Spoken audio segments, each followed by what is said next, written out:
น้ำฝนปีใหม่สิฮอดแล้วได้เฮ็ดจังได๋เฮาไปลิ้นน้ำเดียวเนาะสิ่งข้อยขอโทษก็คือสิไปนำเจ้าบ่ได้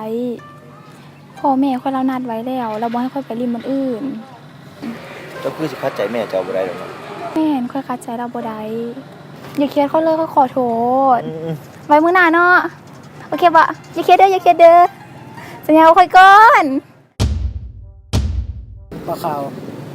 ปีใหม่ก็สิมาฮอดแล้วได้จะบ่ไปสุภาพนำข่อยบ่เฮ้ยข่อยคือสิไปน้ำเจ้าบ่ได้ดอก เป็นหยัง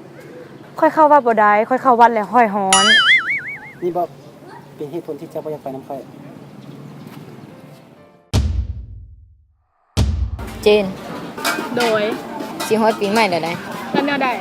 ข้อยว่าสิชวนเจ้าไปเล่นเฮือนหมู่ข้อยข่อยนัดหมู่ข่อยไว้แล้วใด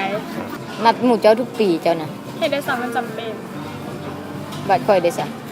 จักกันนั่งอยู่นี่เด้